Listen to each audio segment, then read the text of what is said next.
Hello बच्चों, आज हम करेंगे वर्कशीट नंबर 33 जो हमें DOE GNCT ऑफ दिल्ली से आ रही हैं। 18 सितंबर की डेट में हमें इसे करना है।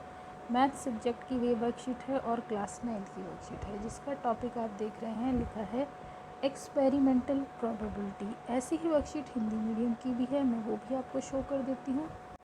ये है आपकी हिंदी मीडियम की वर्कशीट। टॉपिक लिखा है हिंदी में प्रायोगिक प्रायिकता को इंग्लिश में प्रोबेबिलिटी कहते हैं।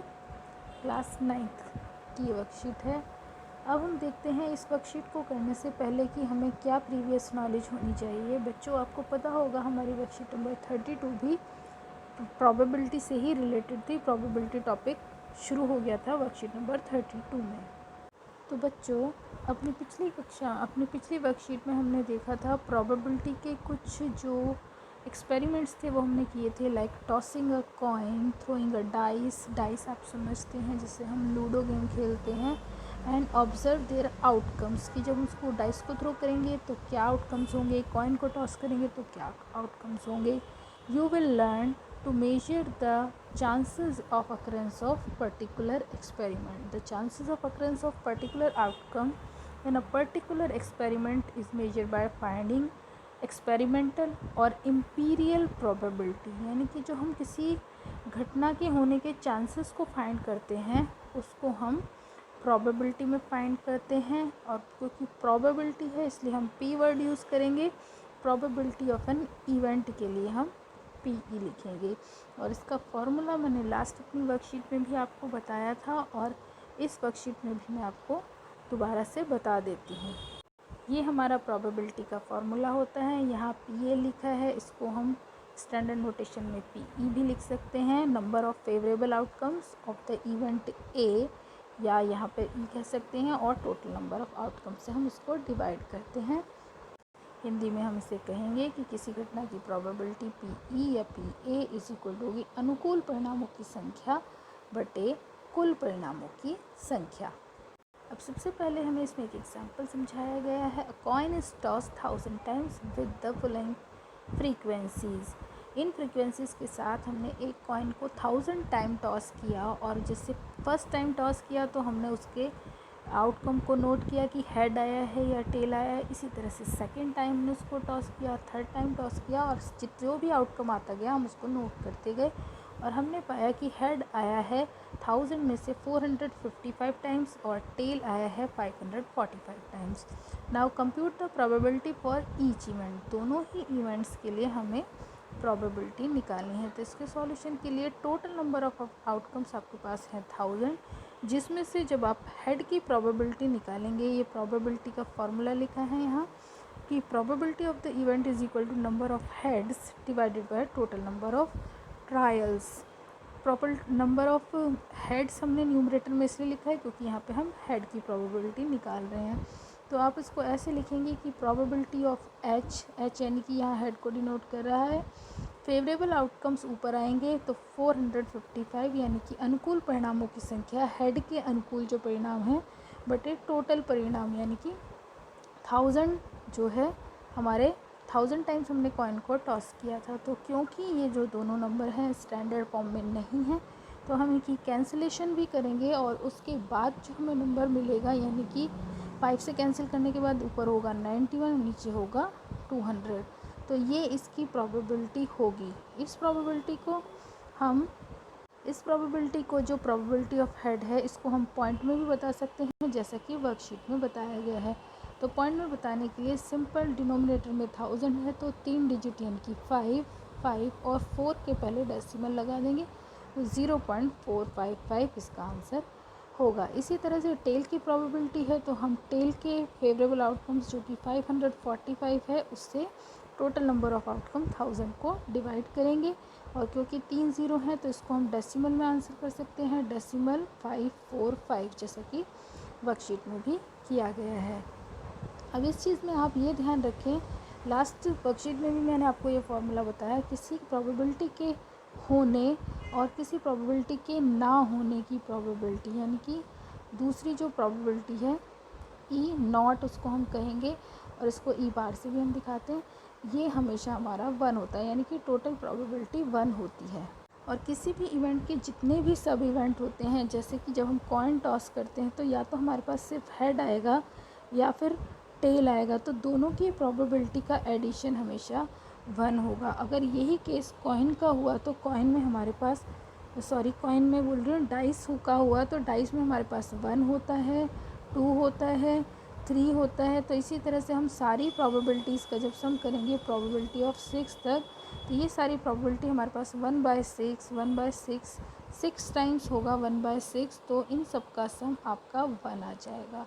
तो सभी एक इवेंट की सभी सब प्रोबेबिलिटीज़ का जो सम होता है वो 1 होता है। ये इसमें वर्कशीट में सबसे नीचे वाली लाइन में आपको करके भी बताया गया है। प्रोबेबिलिटी ऑफ ई है यहाँ पर हेड, एफ है यहाँ पर टेल, तो दोनों का जब हमने सम किया तो हमारा आंसर 1 है। चलिए अपने सेकंड एग्जाम्पल की तरफ बढ़ते हैं। अ dice is throne 1000 times with the frequencies of outcomes 1 2 3 4 5 6। ये हमारे जो है आउटकम्स हैं। जब हम डाइस को थ्रो करते हैं तो 1 2 3 4 5 6 ये हमारे जो हैं परिणाम निकलते हैं, और इन परिणाम को नोट किया गया है। तो हमारे सारे आउटकम्स ऊपर वाले कॉलम में लिखे हैं और नीचे वाली जो रो है उसमें फ्रीक्वेंसीज दी गई कि 1 हमारा 179 टाइम्स आया है, 2 150 टाइम्स, 3 157 टाइम्स, और इसी तरह से टेबल दी गई है। आगे क्वेश्चन है find the probability of getting each outcome. तो हर एक आउटकम की आपको प्रोबेबिलिटी बतानी है। तो यहाँ पे सबसे पहले इसने इवेंट्स को 1 2 3 4 5 6 को E1 E2 E6 से डिनोट किया है। फिर प्रोबेबिलिटी का ये फार्मूला दिया गया है कि प्रोबेबिलिटी ऑफ इवेंट E1, अब E1 यहाँ पे क्या इवेंट थी 1 का आना, तो प्रोबेबिलिटी ऑफ 1 भी लिख सकते हैं आप इसको।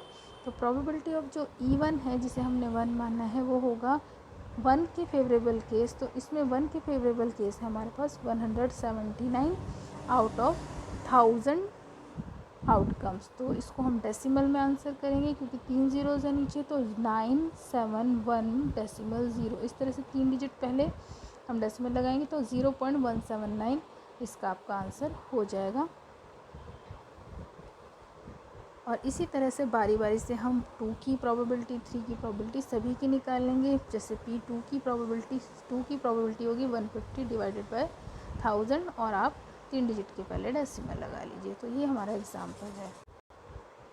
ये हमारा फर्स्ट एग्जाम्पल है। मैं हिंदी में भी शो कर देती हूँ, वैसे मैंने हिंदी में आपको समझा दिया है। एक सिक्के को 1000 बार उछालने पर चित्त और पट आए। चित्त हम हेड को कहते हैं और पट हम टेल को कहते हैं। तो ये चित्त और पट की प्रोबेबिलिटीज़ निकाली गई हैं और इन दोनों का सम हमेशा 1 आएगा, ये शो किया गया है।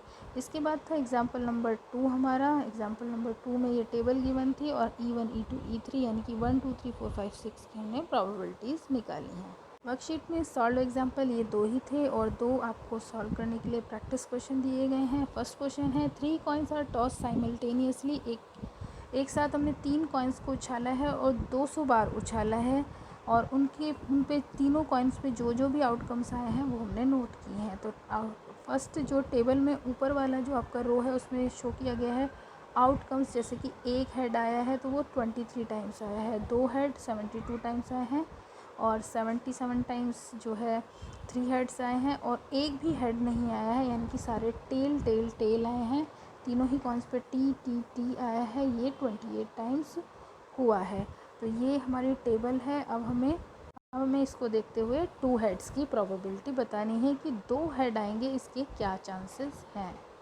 अब यहाँ आप देखिए जो फ्रीक्वेंसीज़ हैं उनका टोटल हमें निकालने की ज़रूरत भी नहीं है, मैंने आपको निकाल के भी दिखाया क्योंकि ऊपर ही लिखा है कि 200 टाइम्स कॉइन को उछाला गया था, तो इनका सम भी 200 ही आएगा, तो वो चेक करने की आपको नीड भी नहीं है। सिंपल प्रोबेबिलिटी ऑफ ई यानी कि 2 हेड्स की प्रोबेबिलिटी हम निकालेंगे। 2 हेड्स यानी कि 72 टाइम्स 2 हेड्स आए थे टेबल में, आप देखिए 72 को हम टोटल आउटकम्स 200 से डिवाइड करेंगे। अब क्योंकि ये भी लोएस्ट फॉर्म में नहीं है तो इसे हम 2 के टेबल से कैंसिल कर लेते हैं।